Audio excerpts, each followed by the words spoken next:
Ya estamos llegando al tramo final. Hay muchísimo, como les decía antes, muchísimo que compartir de lo que pasó antes, pero también hay muchísimo que nos va a quedar todavía por contar, pero por lo menos esperemos que sirva de pantallazo general. Pero hasta ahora vimos todo lo que tuvo que pasar el Padre, todo el sufrimiento que tuvo que vivir, y empezamos a ver las semillitas del trabajo del Padre verdadero. Todas las condiciones que él había hecho, toda la oración empiezan a germinar en personas que reciben sus enseñanzas y que se dedican al crecimiento de la providencia, al crecimiento de la iglesia. En 1953 el padre va a Seúl. Luego de haber estado 3 años en Pusan, él viaja a Seúl y establece la Asociación del Espíritu Santo para la Unificación del Cristianismo Mundial. Ese era el primer nombre oficial de la Iglesia de Unificación, de lo que hoy conocemos ahora como la Federación de Familias. Eso fue el 1 de mayo de 1954. En esa pequeña casa que se la llamaba la Casa de las Tres Puertas, que realmente era súper humilde, era un poquito mejor que la Casa de Barro, pero así fue el comienzo, en una casita muy humilde, buscando hacer conferencias todos los días, buscando transmitir la palabra hacia todo el pueblo coreano. Ahí están algunos de los primeros miembros de la Iglesia de Unificación. Estamos hablando de 1954, eso significa 70 años desde ese momento. Menos de 70 años. La Iglesia en menos de 70 años pudo crecer a nivel mundial al punto de que la encontramos en casi todas partes del mundo, con miles de miembros que practican el principio divino. Pero realmente solamente si fuera la palabra de Dios se podría haber transmitido de esa forma. El corazón de las personas fue conmovido gracias al principio divino. Por eso se logró transmitir tan rápidamente, pero no significa que fue instantáneo y tampoco significa que comenzó fácil la cosa. Comenzó primero con el Padre verdadero, desde cero. Segundo, desde esas pequeñas casitas, desde primero la choza de barro y ahora aquí la Casa de las Tres Puertas. Cuanto a la misión, ahora que está establecida oficialmente la Asociación del Espíritu Santo para la Unificación del Cristianismo Mundial, ¿cuál sería la misión? Así como el cristianismo estaba preparado para recibir al Señor en una venida, a causa que el judaísmo fracasó, como el cristianismo fracasa, el Padre verdadero mismo va a tener que regir, va a tener que hacer emerger la iglesia de unificación, que va a cumplir este rol de tercer Israel. A causa, repito, del fracaso del cristianismo. No fue la intención original del Padre verdadero, sino que fue circunstancias que tuvo que darse bajo el fallo del cristianismo. Acá un pequeño mensaje de cómo eran esos primeros tiempos. Decía el Padre, somos una familia, somos hermanos y hermanas, aunque no estemos relacionados por la sangre, somos una sola tribu, somos una sola hermandad y una sola tribu, y estamos construyendo el Israel que toma la responsabilidad para establecer la relación Padre-Hijo con Dios. Para hacer esto debemos experimentar el amargo dolor de Jesús, tomar el camino de pioneros, pasar por el curso de luchar contra Satanás y andar todo el camino hasta alcanzar la posición de cumplir con la voluntad de Dios. Entonces, este punto de vista que tenía el Padre de pensar por sobre todas las cosas en la voluntad de Dios, en el corazón de Dios, consolar el corazón de Dios, consolar el corazón de Jesús, que Jesús pueda finalmente tener verdaderos creyentes que entiendan el sacrificio y el sufrimiento que tuvo que vivir Jesús. Esta clase de discípulos era lo que el Padre buscaba y eso es lo que le transmitía a los hermanos y hermanas de la iglesia. Y todos ellos, conectados por este propósito en común de hacer feliz a su Padre celestial, era lo que los unía y los terminó convirtiendo en esa base fundamental en la que se paró la Iglesia de Unificación para hacer lo que hoy es en la humanidad, en el mundo. ¿Qué pasó?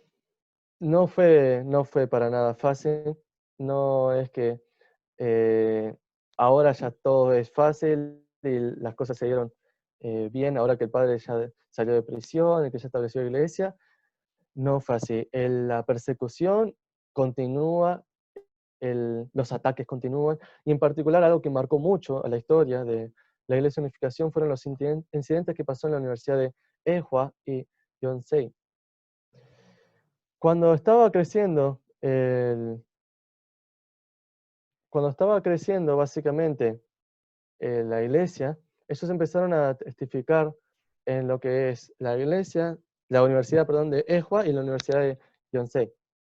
Y empezaron, al escuchar el principio, empezaron cada vez más a, asistir a la iglesia de unificación y hacerse cada vez más grandes.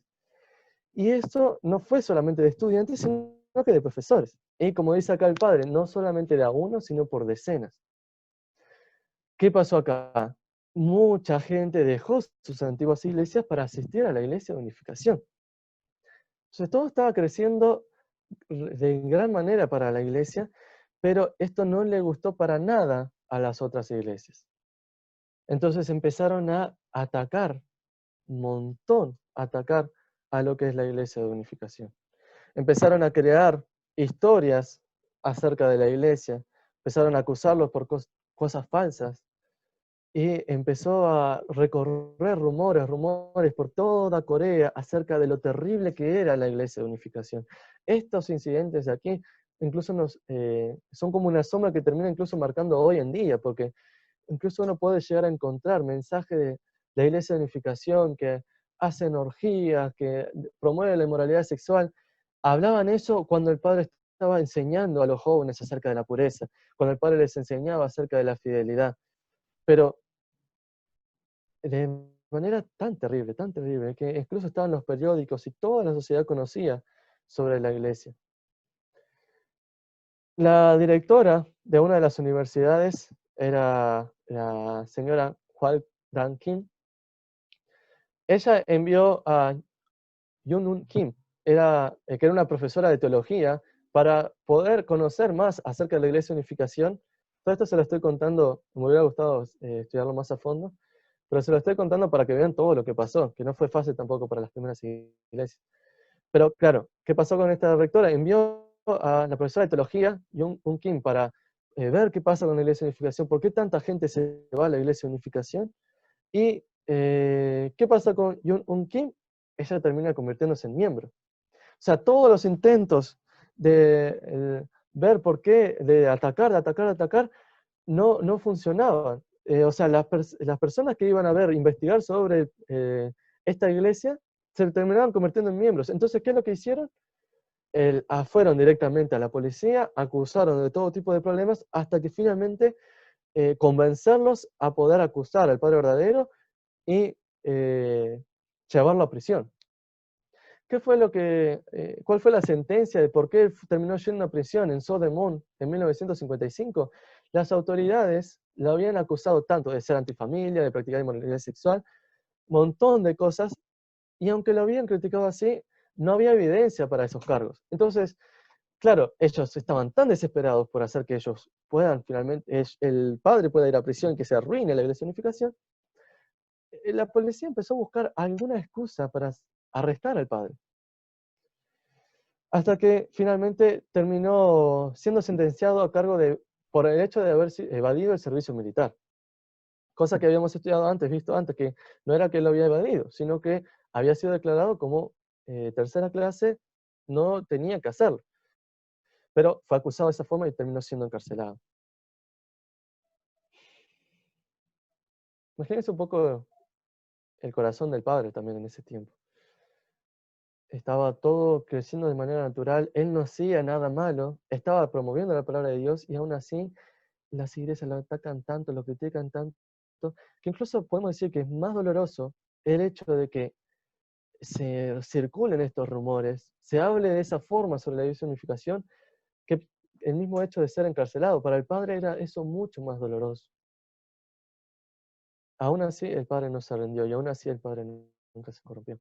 Hasta que el 4 de julio fue a prisión y el 4 de octubre de 1955 termina siendo liberado. 3 días después de su liberación, el 7 de octubre, se establece la iglesia de Chonpadong. Esa es la primera iglesia importante dentro de la iglesia de unificación. Importante no por el hecho de histórico, porque históricamente las otras también son muy importantes, pero en esta iglesia es que se emprendieron la mayor cantidad de seminarios, la mayor cantidad de miembros, empezaron a conocer la iglesia ahí, y ese sería como el punto de inicio para que la Iglesia de Unificación se expanda no solamente a nivel nacional, sino a nivel mundial. Y muchos acontecimientos históricos pasaron en la iglesia de Chompadón. Así, luego incluso en medio de toda esa persecución, incluso en medio de todos esos ataques de las diferentes iglesias, la Iglesia de Unificación no podía parar de seguir creciendo. Crecía, crecía, crecía y crecía. El padre en ese tiempo cuidaba directamente a sus miembros. Él era mismo el que hablaba con ellos, ellos escuchaba sus reportes. Eran realmente una familia unida, todos determinados en esta meta última de traer el reino de los cielos a la tierra, expandir la palabra, todos unidos bajo ese propósito. Así fueron los inicios de la Iglesia de Unificación. Acá un poco el padre nos explica, en 1957 solamente dormía 2 horas, estaba constantemente orando junto con sus miembros, transmitiendo el principio divino. Para los tiempos de 1957 empezó el trabajo misionero más importante dentro de la iglesia, el primer movimiento importante de expansión, que fueron misioneros a 120 países. También en 1958 se envió el primer misionero para Japón. Fue el primer misionero que salía de las fronteras de Corea y empezaba a expandir la Iglesia de Unificación al mundo. Y luego, Jung Kim, que fue la persona que había sido enviada para descubrir qué era lo que pasaba con la Iglesia de Unificación, ella que se había convertido en miembro, finalmente fue la primera misionera de Estados Unidos. Como les dije antes, voy a compartir este documento con cada uno de ustedes. En ese documento se puede ver un poco la historia de cómo fueron los inicios de Japón y los inicios de la Iglesia de Estados Unidos. No me va a dar tiempo de explicarlo ahora, pero realmente fue increíble. Así como se vieron dificultades para comenzar la semilla en Corea, así fue también en Japón, en Estados Unidos, y ahora mismo son las iglesias más importantes dentro de nuestra comunidad, son las de Japón y Estados Unidos, y es increíble ver de qué manera comenzó. Pero, como les dije, no voy a tener la oportunidad de compartírselo, pero por lo menos quería mostrarles el corazón y el entusiasmo que tenían los miembros en ese tiempo para expandir la palabra de Dios. Y finalmente, en 1960, es que encontramos este acontecimiento tan importante, que es el casamiento sagrado del reverendo Samuel Moon como padre verdadero y la señorita Hat Shahan como madre verdadera de la humanidad. Ahora lo que me gustaría hacer en estos últimos minutos de esta jornada es hablar un poquito sobre la madre verdadera, ¿sí? Ver un poquito cómo era ella en su infancia, dónde nació, qué características tenía, cómo fue su encuentro con el padre y cómo fue este casamiento. Y estaríamos terminando esta jornada de esta forma. Pero primero vamos entonces a conocer sobre la vida de la señorita Hatchahamun. Ella nació en la misma ciudad natal del padre verdadero, o sea, muy cerca de la ciudad natal del padre verdadero, que estaba simplemente separado por un río.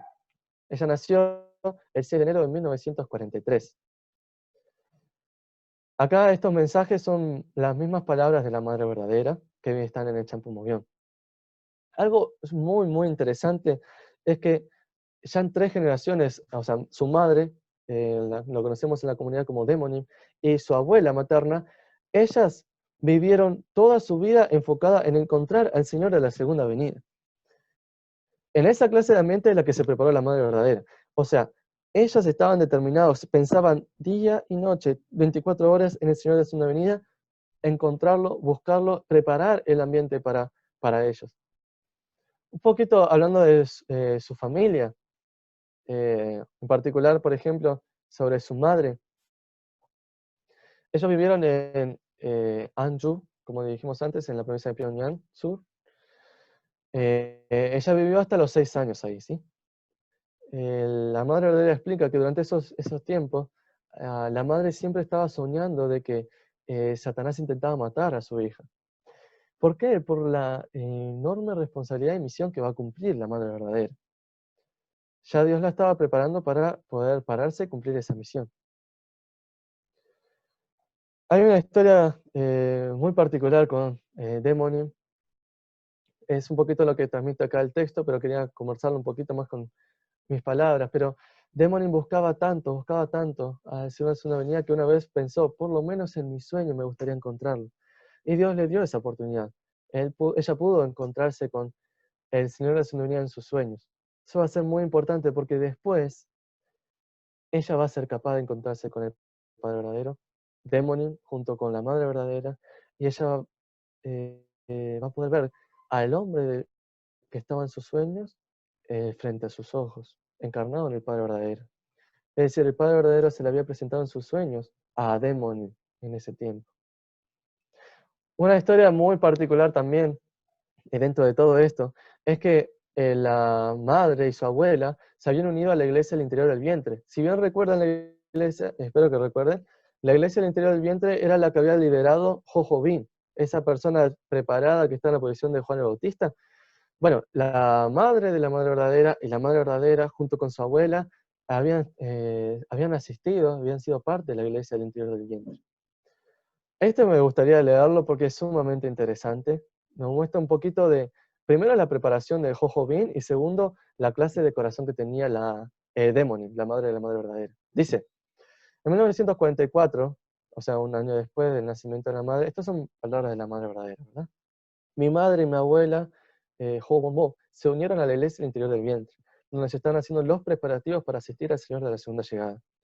Un día el reverendo Jojo Bin dijo, todas y cada una de las mujeres en la iglesia deben hacer por lo menos un juego de ropa para el Señor. De lo contrario, cuando Él venga, ustedes estarán avergonzadas. Alrededor a las 1 p.m., ella le pidió a mi madre que hiciera un conjunto de ropas y que la termine antes del anochecer. Hacer la ropa para una persona común podía tomar varias horas, pero hacer ropa para el Señor requería de un cuidado especial. Aún así mi madre obedeció e hizo todo lo posible. Con manos temblorosas ella hizo la ropa con un corazón de gratitud. Mi madre quería ser como el reverendo Jo, quien vivía día y noche una vida espiritual de asistencia al Señor. El hecho de que la madre de la madre verdadera haya tenido esta clase de actitud fue fundamental en la preparación de la madre verdadera. El corazón de Demonim era ofrecer su vida para alguien que todavía no había conocido. Pero ella sabía que se lo iba a encontrar en algún momento, sabía que el Señor de la Segunda Venida iba a nacer en la tierra, en Corea, y ella estaba haciendo todo lo posible para poder encontrarse con él. ¿Sí? Como dijimos antes, la madre verdadera y su familia estaba en Anju. eh, Luego, cuando tenía 8 años, la madre verdadera, se desató la guerra de Corea y tuvieron que escapar hacia Seúl, ¿sí? Entonces ellos viajaron ella con 8 años, desde muy chica, viviendo en estas circunstancias, la guerra de Corea, es que se establecen en Seúl. Nos cuenta acá la madre verdadera, dice que la guerra de Corea terminó cuando ella comenzó, más diciendo sus palabras directamente, cuando yo comencé la escuela secundaria, dice. Las calles estaban llenas de personas con heridas de guerra. Había niños que habían quedado huérfanos y había niños que habían quedado huérfanos y niños con padres que sufrían enormemente de hambre y enfermedades. Las personas no podían conseguir ningún tratamiento cuando se enfermaban. Me sentía triste por ellos. Quería sanar su dolor y es por eso que decidí entrar a la escuela de enfermería. Quería encontrar el modo de ayudarlos. Desde muy chiquita, la madre verdadera tuvo un corazón mucho de vivir por el otro. Y cuando estudiamos en el Champú sobre su vida, ella era una persona muy serena, muy tranquila. En una, realmente daba mucha paz con solo verla. Nos muestra, por ejemplo, un poquito aquí en su adolescencia. Era conocida como una estudiante que le gustaba leer, escuchar música, en un ambiente cómoda y tranquilo. Mi vida estaba protegida del mundo secular como una flor naciente en un invernadero, dice ella. Fue solo más adelante que me di cuenta que mi vida era de ese modo para separarme del mundo caído, y era la preparación del cielo para que un día me encontrara con el Señor y me convirtiera en su novio. ¿Cómo fue entonces la infancia de la madre verdadera? Ella fue totalmente protegida y acogida por su madre y por su abuela, en un ambiente de pureza total, en un ambiente de lo más separado de Satanás. Y Luego la madre verdadera misma se da cuenta, esto era lo que yo necesitaba vivir para poder estar preparado en la responsabilidad misión que va a cumplir más adelante.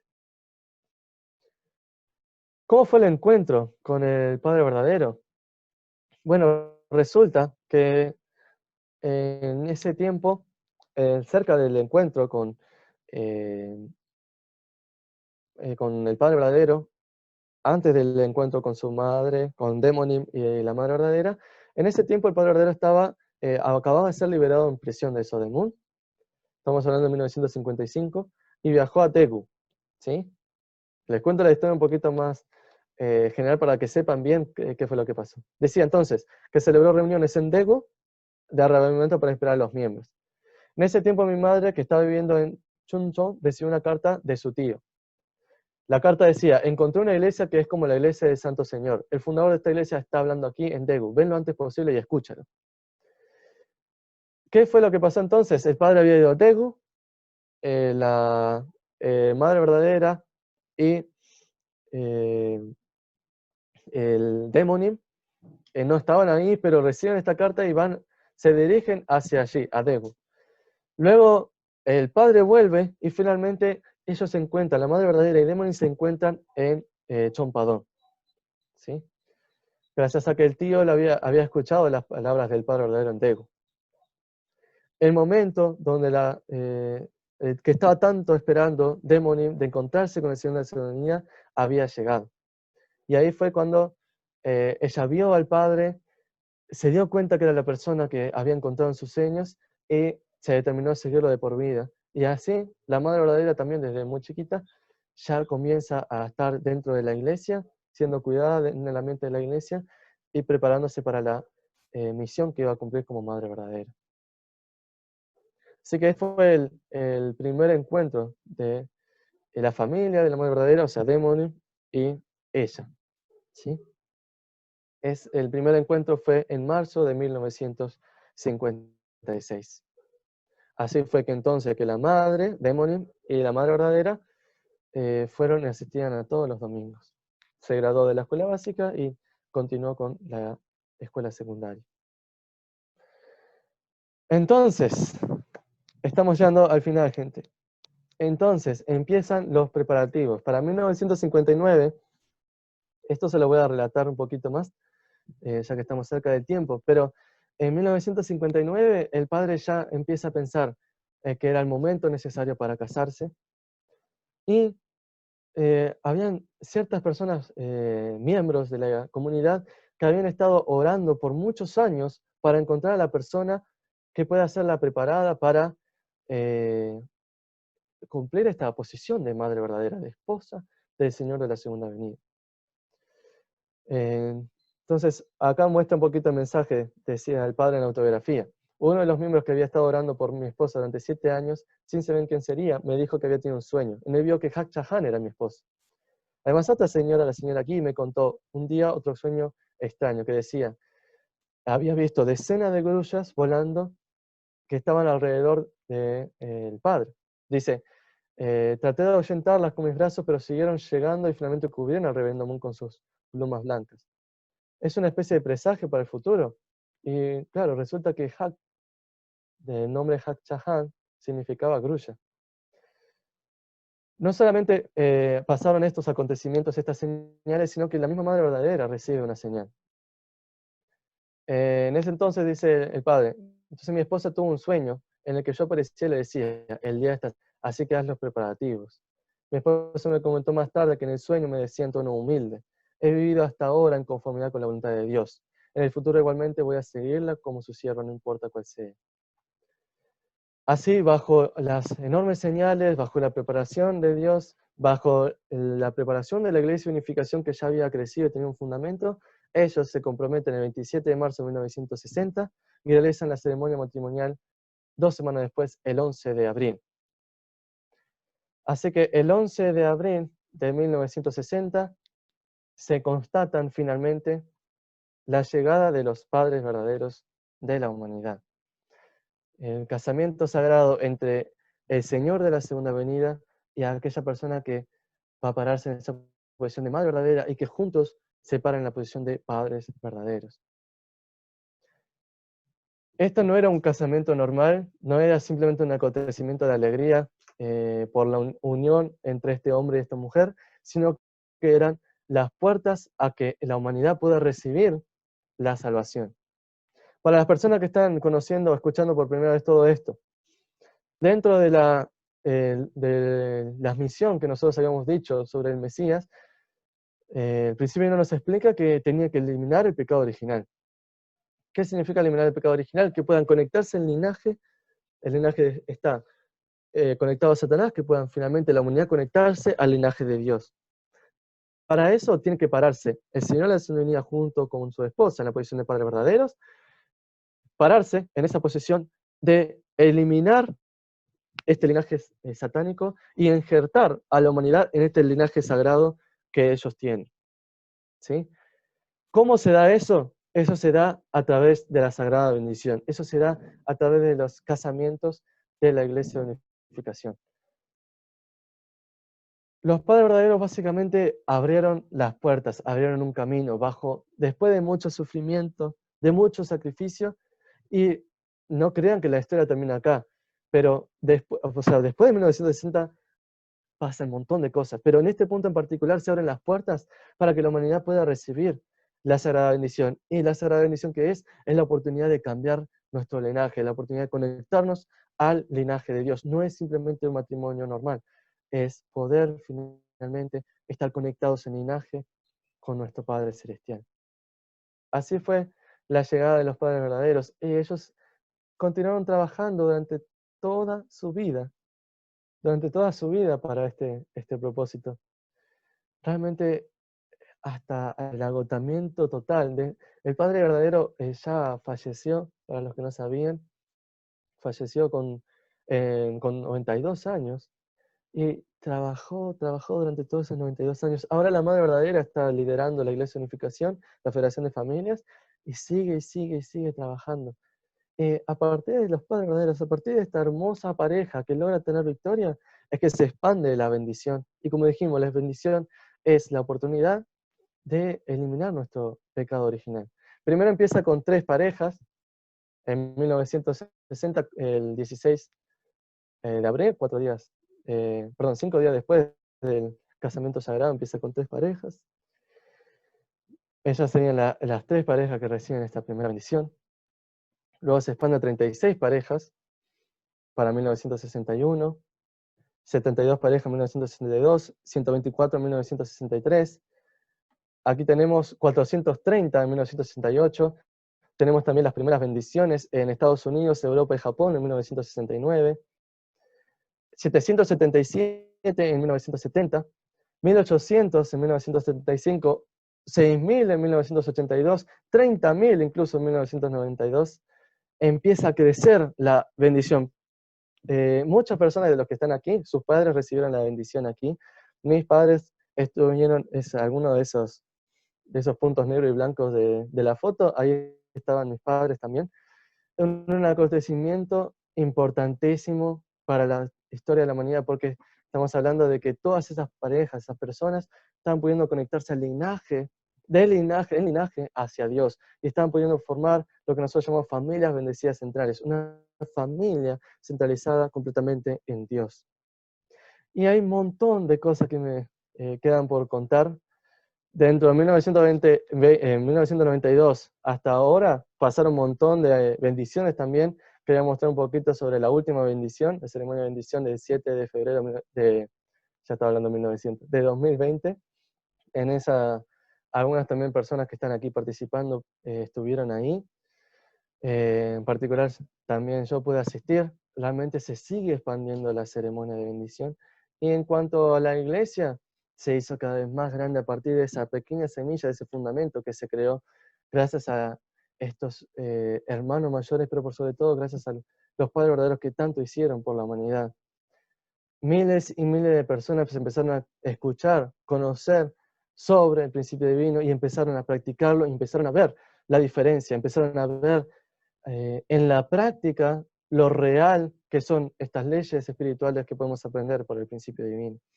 Realmente no da tiempo para hablar de todos los hechos históricos, se les pica la curiosidad, esperamos que podamos tener la oportunidad de comentar más a fondo, muchas cosas importantes que pasaron durante la historia y cómo finalmente llegó a expandirse a todo el mundo, pero lo más importante y fundamental era poder conectarse con esa primera raíz, conectarse con todo lo que pasó con los padres verdaderos para poder pararse en esa posición, y que nosotros veamos todo lo que hemos recibido con el principio divino, todo lo que nosotros estamos viendo, asistiendo a las actividades de la Iglesia de Unificación, veamos que no es una iglesia más, no es una enseñanza más, realmente hay algo especial en todo esto. Si no, no hubiera crecido de esta forma, si no, no hubiera sido tan reconocida la presencia de los padres verdaderos a nivel mundial. Así que me gustaría terminar con este pequeño mensaje de la Biblia, porque creo que uno de los puntos más clave durante el proceso de aprender sobre el principio divino y recibir este contenido es finalmente llegar a esa confirmación de que ellos están en esa posición de padres verdaderos, no solamente intelectual, sino en cuanto al corazón. Y me gustaría terminar con este mensaje de la Biblia que dice, por sus frutos los conoceréis. Es el mensaje de Jesús, nos explica. ¿Acaso se recoge el nudo de los espinos o higos de los abrojos? Así todo buen árbol da buenos frutos, pero el árbol malo da frutos malos. No puede el buen árbol dar malos frutos, ni el árbol malo dar frutos buenos. Todo árbol que no da buen fruto es cortado y echado en el fuego. Así que por sus frutos los conoceréis. ¿Qué nos se refiere a este mensaje? Si el Padre verdadero, si el reverendo Samuel Moon y la doctora Hakcha Han Moon no fuesen los padres verdaderos de la humanidad, su resultado hubiera sido malo, porque ellos estuvieran mintiendo. Pero basta con solamente ver el resultado de su trabajo, basta con solo ver la clase de familias, la clase de principios que se promueven para darnos cuenta del rol que ellos cumplen, de la posición que ellos tienen, que realmente ellos son los padres verdaderos. Antes de cerrar, me gustaría compartirles un pequeño video. Este es el video promocional del seminario, pero me gustaba la idea de verlo una vez más para reconocer capaz algunos acontecimientos importantes que aparecen en las fotos y para dar conclusión a toda esta jornada. Así que veámoslo juntos.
Muy bien. Realmente les agradezco de todo corazón el haber participado y asistido a esta jornada.